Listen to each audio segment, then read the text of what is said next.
On the morning of September 15th, 1940, over the green fields of southeastern England, the sky was already crowded before a single shot had been fired. At 11 a.m., radar stations along the coast picked up something that made even the most experienced controllers pause. This wasn't just another raid. It wasn't a probe. Wave after wave of aircraft were lifting off from occupied Europe, gathering over the English Channel with one single, devastating objective: to shatter Britain's air defences in one final, decisive strike. High above the county of Kent, Flight Lieutenant Ray Holmes, just 25 years old, sat alone in the cramped cockpit of his Hawker Hurricane. His fuel was running dangerously low. Sweat was trapped beneath his layers of wool and leather. His squadron had been scrambled into the fight and was now scattered across the sky, with radio chatter breaking up into fragmented noise. But ahead of him, the view was horrifyingly clear. The sky was filling with black dots, multiplying by the second. Holmes knew instantly what this was. If those planes crossed the River Thames and reached London untouched, the city's defences below would simply collapse. This wasn't a dogfight. This was the precipice of catastrophe. The sound of hundreds of engines roared like distant thunder. Sunlight glinted off an endless sea of wings. The very air felt crowded, hostile, and compressed with impending violence. And in that moment, Ray Holmes was alone. If he hesitated, people on the ground would die. What was approaching Britain that morning wasn't a random attack. It was the full, crushing weight of the German Luftwaffe executing Operation Adlerangriff, air offensive designed to clear the path for a full-scale invasion of the British Isles. The imbalance of power was stark. More than 1,500 German aircraft were committed to the attack that day.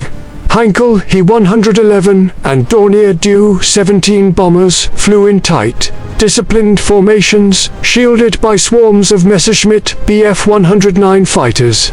Each bomber carried enough high explosives to erase entire city blocks. Every formation was layered, timed, and coordinated with lethal precision. Britain, by comparison, was operating at the absolute edge of exhaustion. Fighter Command had fewer than 700 serviceable fighters left. Pilots were flying multiple missions every single day, often landing just long enough to refuel and rearm before taking off again. Ground crews worked through the night, patching up shattered aircraft with whatever materials they could scavenge. On paper, this battle was already lost. No single aircraft mattered. No individual pilot could possibly change the outcome of an assault on this monumental scale. The system was designed to absorb losses. Sacrifice was simply assumed. But that assumption was about to be tested. At 11:15 a.m., Holmes spotted a formation breaking away from the main German force. A group of Dornier bombers had slipped through the defensive screen. They were flying lower and faster, making a direct run for the heart of London. Where in the world are you watching this from? And what time is it there right now? These stories don't just stay in the past. Wars, military decisions, lives permanently altered. Before we continue, take a moment to subscribe. By doing so, you'll understand how these battles still shape your world. Because what comes next isn't just history, it's about a kind of power that very few people truly understand. Holmes shoved the throttle of his Hurricane forward. The engine screamed in protest. His fuel warnings flickered insistently on the dashboard. His ammunition counter showed he had just enough rounds for one sustained attack. He squeezed the trigger.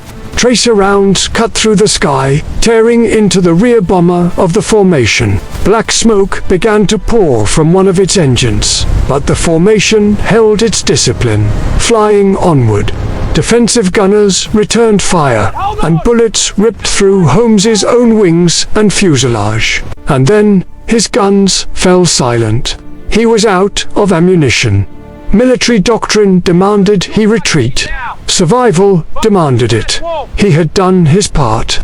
But as Holmes looked down, he saw the bomber's target laid out beneath him. They were directly over Buckingham Palace. In that split second, nobody on the ground or in the air could have realized what was about to happen. Holmes made a decision that wasn't written in any training manual. He aimed his entire aircraft, his Hurricane, directly at the lead bomber. This wasn't an act of heroism, it was an act of pure necessity. He accelerated, aligning his plane with the Dornier's tail. The distance closed in seconds. The bomber's gunners didn't even have time to fire. There was no time. At over 250 miles per hour, Ray Holmes rammed the German bomber with the wing of his Hurricane. The sound was a horrific shriek of tearing metal. The Dornier lurched violently, its wing snapping clean off. It rolled out of control, beginning its long, final plunge toward the city below. Holmes's Hurricane was thrown into a violent spin, its airframe shattered, its structure failing. He bailed out at just 1,500 feet, his parachute opening at the last possible moment. The bomber he had struck crashed into the roof of Victoria Station, exploding on impact.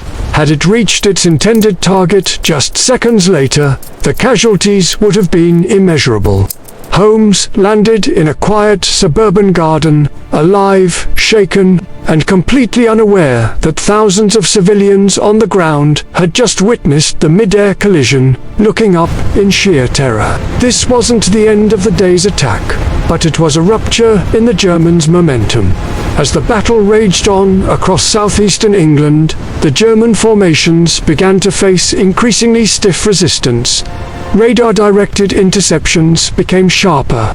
British fighter squadrons rotated with ruthless efficiency, breaking up the bomber streams before they could reach their targets.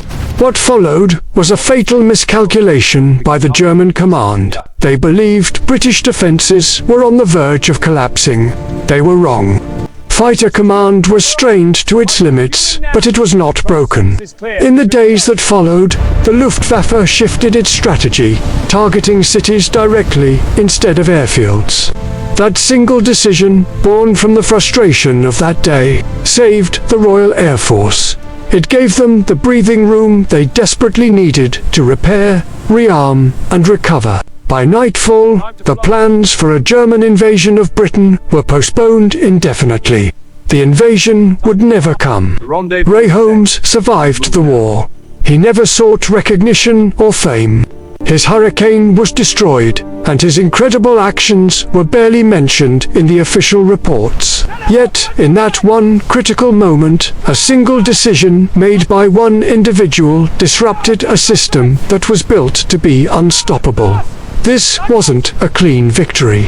It was about delay, damage, and consequence. And it proved a truth that the Second World War would repeat time and time again. That massive, complex machines of war can hinge on mere seconds, on the choices of individuals, on decisions made when all doctrine collapses.